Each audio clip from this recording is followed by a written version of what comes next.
It is with great pleasure and honor that I invite the Honorable Vice Chancellor, Dr. Kavita.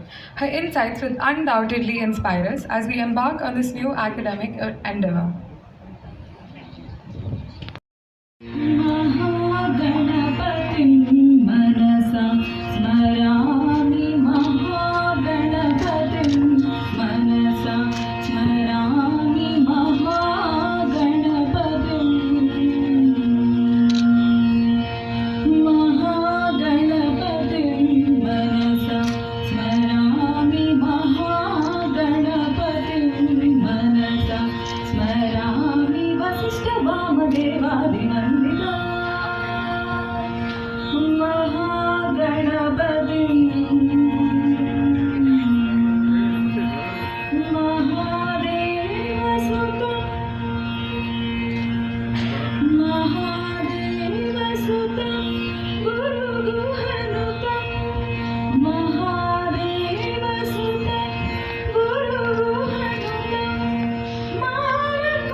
Happy to be a part of this inaugural of the new postgraduate program on energy and sustainable built environment. As you are all aware, the university offers several programs in building design and management, and this was a logical next step for us because this is very much the need of the hour.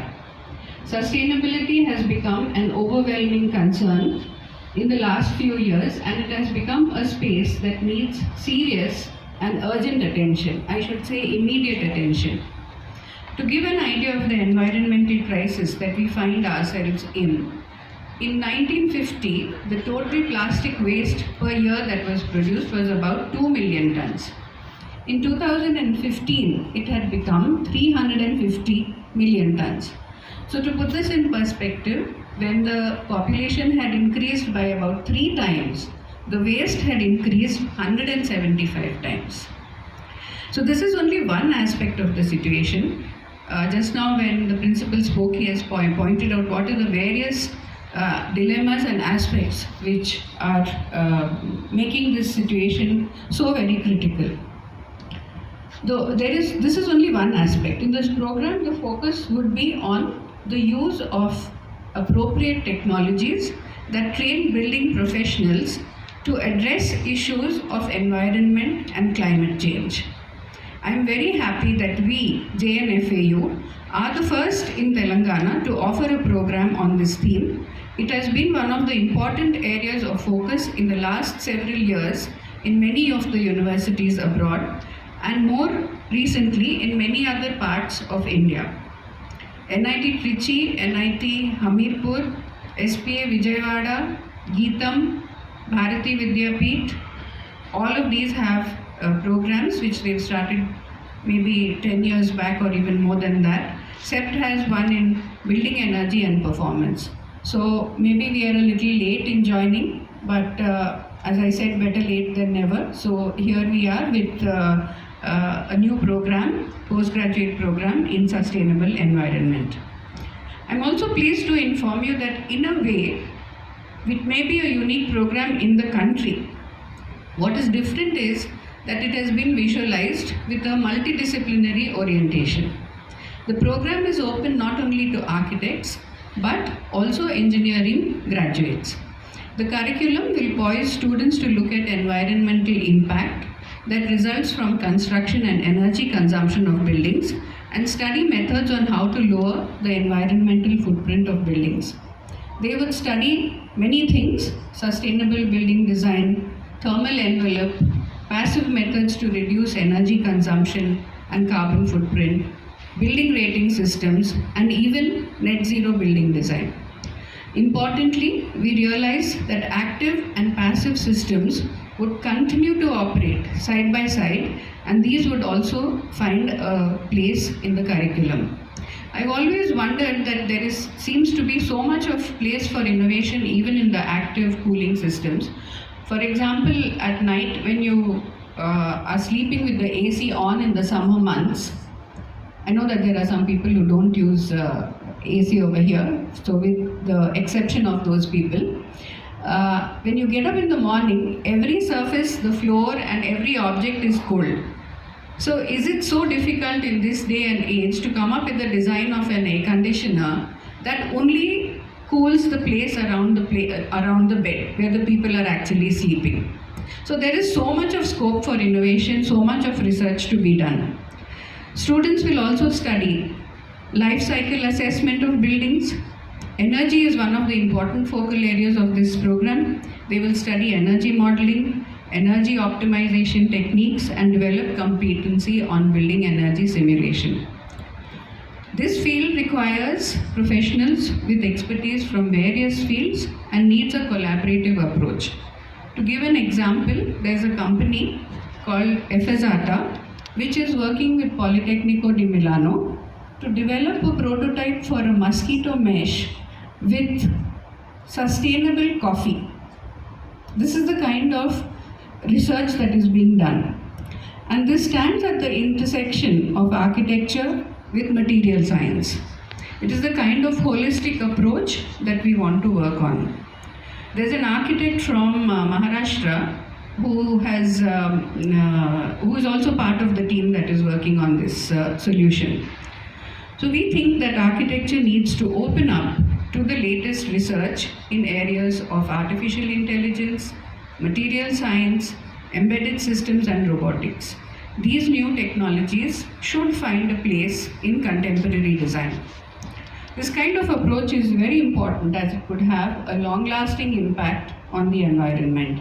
Therefore, we have decided to build this multidisciplinary nature into this program so that students appreciate the role and concerns of every discipline and are trained to think in holistic and integrated manner. The course structure is planned with different elective verticals such as energy, green design, etc., which will give opportunity to study the areas of their interest. They can be better prepared for interdisciplinary collaboration and integrated design approach. These days, the accusation which is leveled at institutions, educational institutions, is that you're living in an isolated bubble, you don't collaborate, you don't have interdisciplinary approach. So we are trying to address that right from the word go. We want the teaching approach for this also to be very distinct. Sustainability is a field which has strong links to industry, and the teaching and pedagogy will be planned differently. We plan to invite experts from industry to become an integral part of the program.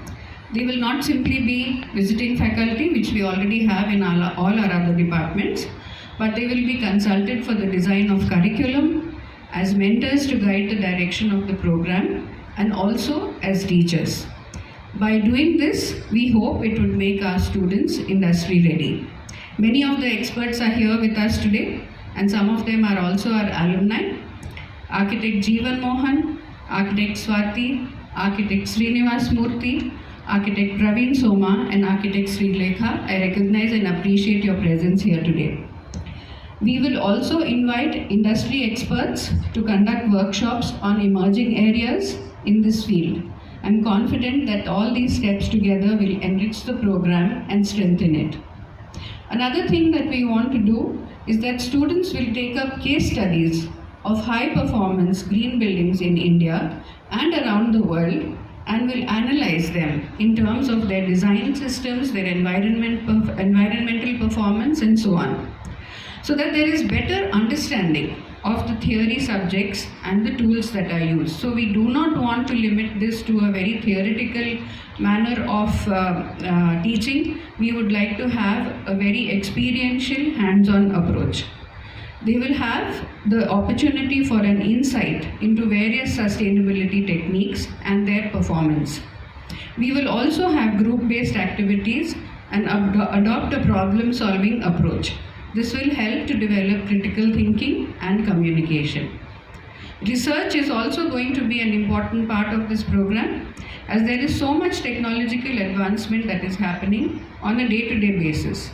The students would be encouraged to search for solutions in different contexts to identify the most appropriate, which responds to available resources as well as the socio-economic environment. So these could be based either on the latest technological developments or on our own indigenous system as a reference.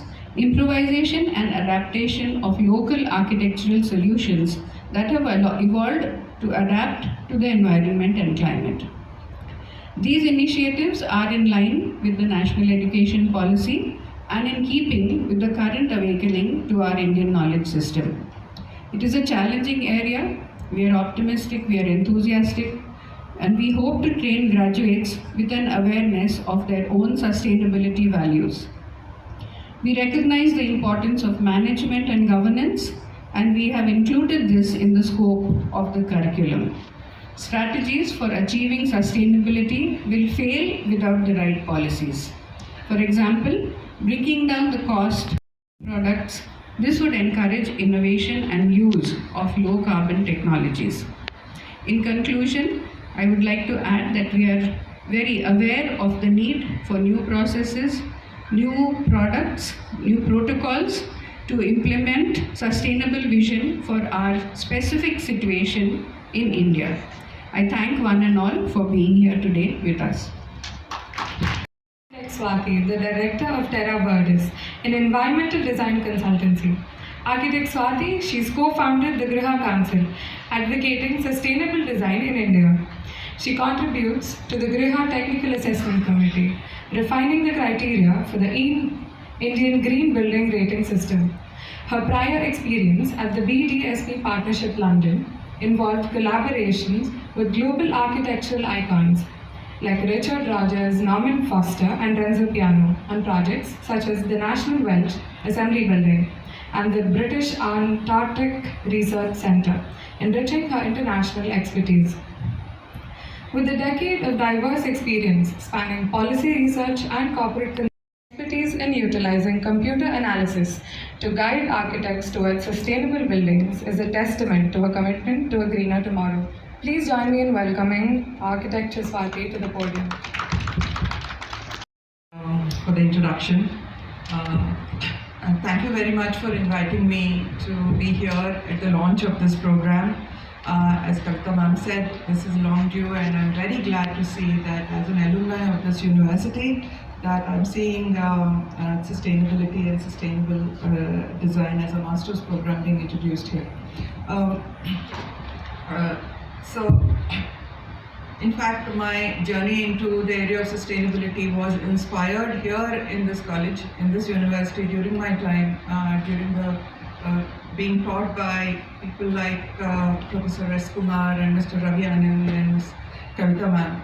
So, and Srinivas sir here, all of them have sort of inspired me into going into this area, and I'm glad to see this being taken forward. The rest. As you all know, sustainability or designing for sustainability is no longer a choice. We are facing the impacts of climate change every day nowadays. And speak about this course. I'd like to begin by saying that in the architecture, engineering and construction industry, we are slowly moving into a time where a project's design excellence is measured in how this particular project responds to the climate change events, how efficient it is in terms of energy, water, carbon, and how does it contribute to the wellness and comfort of the occupants and the users. And also today we are also looking at if this project is sustainable enough to be, say, funded through an instruments of green finance and all.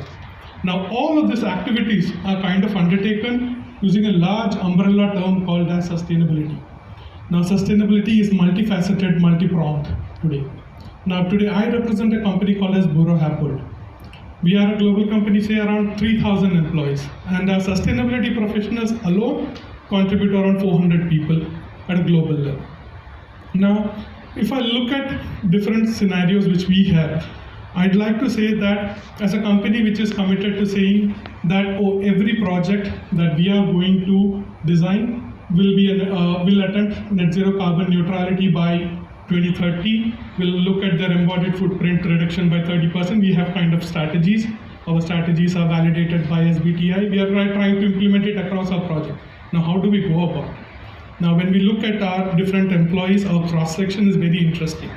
So we have architects like me who have become building physics specialists. There are MEP engineers who have become, say, a very low energy cooling systems specialist. Structural engineers who have today become embodied carbon specialists. People from waste management and background who are like circular economy specialists. So we have people from different levels. Even people coming from humanities background who are today specialists in the area of, say, inclusive design, social sustainability, and everything. And people from a pure science background, say from biology or more about natural systems based, who are kind of our ecology and natural based system specialists. So in this area, at this juncture of time, this course is a welcome course, because this gives an opportunity for students to kind of develop this cross-functional approach, learn across different spectrum of sciences, from architecture, from technology, from engineering streams of MEP and everything. Essentially, you can hope to become maybe great generalists or can become a hyper specialist. So I hope this course will lead to bring in a lot of good people in the future, and I hope to meet you as colleagues in our industry, and hopefully we can do better for the world together. Thank you everyone. System that contributes to 30% of the country's green building footprint. Throughout his journey, he has helped develop more than 15 IGBC green rating systems, including homes, NB, interiors, resorts, affordable housing, and places of worship. He has facilitated over 300 home certifications, 80 interior certifications, and 200 other green building projects pan-India. His contributions extend towards conducting more than 50 advanced green building training programs. Furthermore, he represents India GPC in advancing net zero rating as part of the World GPC project. Holding a bachelor's degree in architecture from School of You agree? That means you are actually joining the right course. So energy and sustainable built environment. That means it is not about only buildings, it is about built environment. 20 years back, we never thought we were going to have a green train, green railway station, right? Today we have Hyderabad, Secunderabad is India's first green railway station. How many are aware of this one? Anybody aware of this one? That our station is a green railway station. India's first airport, where it is? Hyderabad. Not now. 20 years back already it is there. India's first green building, Hyderabad. Why I'm saying is, you are not behind. You are actually thinking that you are behind, but actually you are actually already future forward. Because when I am studied architecture in like you, maybe 25 years back, okay, we don't have anything. We only have some basic theories. But today, you are actually very lucky that you're going to directly learn energy and sustainable built environment from professors who are actually like leaders, Professor Dairani Rao, then Ravian Kamal sir, then C.S. Srinivas Garu, S. Kumar. Many people actually we learn from them only actually. Okay, but today when I look forward, my just speakers before Architect Smith, Swati, then Architect Jeevan that talked about circular economy, energy, sustainable development, right? What it is? Any building wants to go green, right? That is not future actually. The green is a basic identity. When you design, right, you're already designing green only. But what is future? The future is how you're going to design it energy efficiently, water efficient, whether the building is generating zero waste by design. Okay? Who going to do this? An architect, a MEP consultant, a green building consultant, a landscape architect.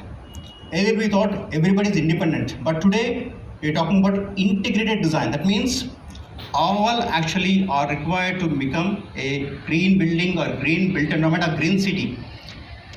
We going to do you know how many buildings we have in India which are green? Any idea approximately? We have 11,000 plus projects are going green actually as on date, and close to almost 1000 CO2 kg per million ton. Whereas when you change the cement with recycled content, okay, it's called PPC, Portland slag cement or Portland pozzolana cement, which is having a CO2 of just 500 kg CO2 per metric ton. You are architect, engineer, but you have an idea of these numbers will make you the future ready actually, because India is going to turn out 2070 by net zero carbon country actually, and India is yet to build. Almost 70% of India is yet to build actually. When you design, if you design with the green buildings or net zero kind of a concept, these are essentials actually. Energy and thinking about sustainability, thinking about net zero vision for water, waste. There is a thing called waste actually today. Construction waste you're seeing, right? India has only less than 2% capability to recycle the waste. That means what? Still 98% is there possibility that we're going to treat the construction waste as a resource for new buildings. Do you know steel, how many years it's going to last? Any idea? Anybody? In next 70, 80 years, there is no steel. We should depend on alternative construction materials. I think already you must have seen sand, right? Sand is already five years back only. We don't have any river sand now. We are using artificial sand or manufacturing sand for constructions. Already you are seeing it. So that is the reality. So if you start thinking about green buildings or what to say employability of an architect or engineer, if you have these what to say tools in your backyard, plus architecture, plus BTech, whatever you are, plus masters in energy sustainable development, I think your employability actually will increase by almost, I think, say 200% actually. Yeah, I just heard recently in one of the college that civil engineering, architecture, people are not taking it, just 40%, 50% is the rate. But actually speaking, if you see around your city, what is happening? We are constructing, right? We have seen metros. Have you seen metros 10 years back? No metros. We are seeing elevated metros everywhere. Who is constructing? Who is designing it? Civil engineers, architects are designing this. Green cities, as per McKinsey report, 600 plus cities going to come up in next 20 years. That means already we are in 2023. By 2030, I think we have almost some 20 green cities going to come up. Who are designing it? Without civil engineers, without architects, without mechanical engineers, we're never going to design, right? If you think that only computer engineers can do it, computers is part and parcel of our designs, right from 20 years back. Only thing is they are innovating so many things. In every aspect, computers is anyway it is there. We want to, like for example, Dr. Dharani Rao very clearly showed robotics. Artificial intelligence is a part and parcel actually. For example, if you give a design, you want to have 20 options. It is a matter of you to use the computers, right? That is anyway there, but you should know how to utilize these things as a resource efficiency. Similarly, of course, energy, water, waste, carbon is all there, which are the requirement for the future. But unless you have basics, this is still a basics understanding. Once you complete this course, you will be working in some field, some company. But you should actually take it to next level actually, to be for future ready. So this course will be like a basic, and I want you to fully utilize and make a changing country. India should lead from front in sustainability, and as you know, India is world number 2 in green buildings. That you should know actually. That means already we are leader actually in green buildings, and many countries are looking at India because, as you know, India is yet to build. So thank you so much. Ma'am, for inviting me. Everybody is an JNFU alumni and I am feeling left out. So I request you to accept me also as one of the alumni by, de facto. I'll feel at home. So that's something very interesting to look at. It's really nice that we're all gathered here for the launch of this unique course. So I would like to congratulate you, ma'am, Srinivas sir. There is Vinod, Aditya, I can see here. So congratulations to all of you and to the university for launching this program. And as Kavita ma'am said, that yes, it is definitely better than not having it, even though you're a little late. But I won't consider it late at all, because I think it's the process. This has to go on, and we have at least decided to join in the process. Many of my speakers before me have spoken about the technical aspects or the content aspect of the course, so I'll try and put it in a slightly different perspective. Try and understand that where do we stand from a global perspective and what else is happening around. So first I would like to start with this whole premise that we have a course which is specializing in and trying to make you a little more environmentally conscious. Sustainable development has become the buzzword. But probably we need to also think that why have we reached to a stage where we have to think about it in a very specialized manner? Did we go wrong anywhere? Has technology really created a problem for us, or has it really been part of the solution? Like some facts were being shared about plastic. Isn't plastic technically an invention of technology? So in that way, we have basically been subjected now to certain things which, frankly speaking, if you look at it in a very pragmatic and a very larger sense, you don't really need them, because our ancestors, our elderly generation, we didn't have access to so much of plastic. So naturally, we probably created less problem in that sense.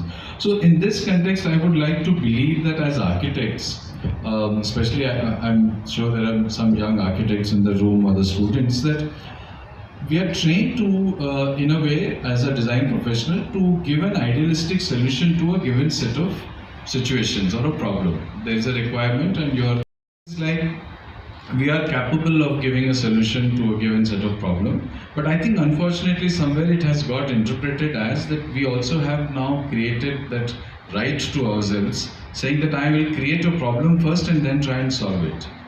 And this is what I think in architectural education we all need to address now.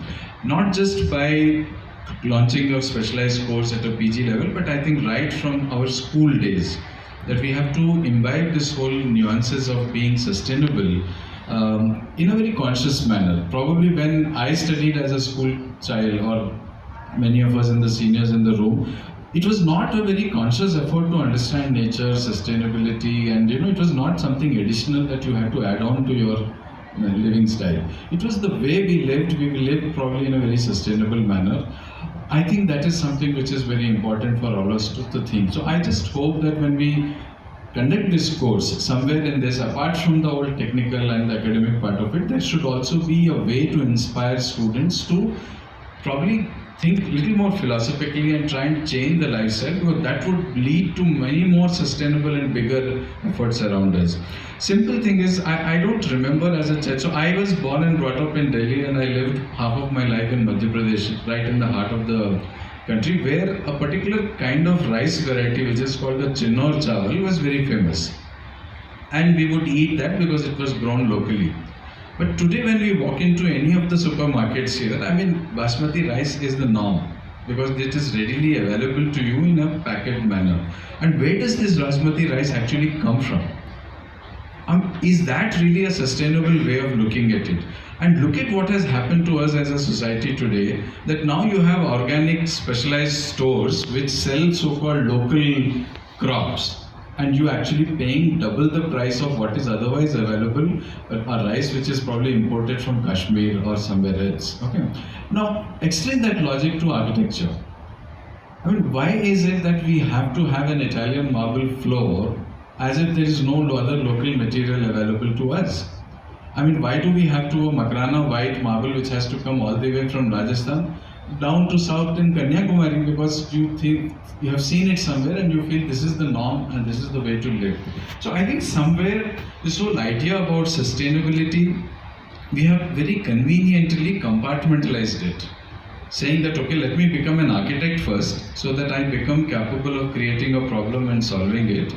And then I add another skill to myself, calling that I am now sustainably conscious architect, which to me is a real challenge. So I think a time has come, especially now that we are talking about the NEP, which is the new education policy coming up, and I am very hopeful.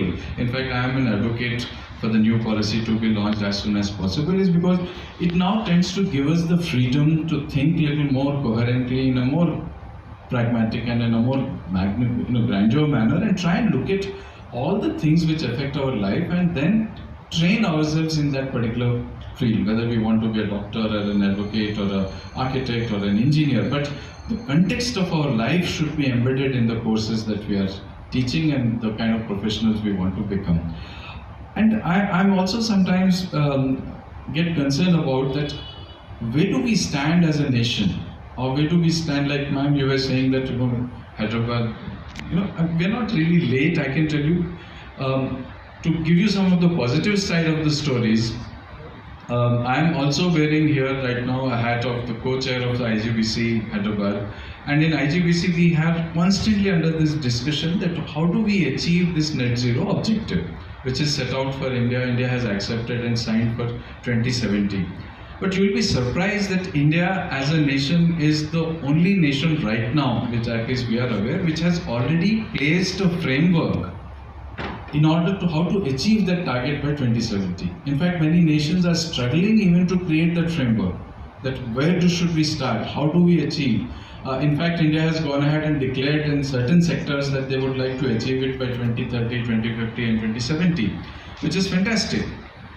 So I'm saying that way we are making as a nation fairly good progress, but definitely the problem with us is that the numbers are huge and the challenges are huge. So obviously we need to get there.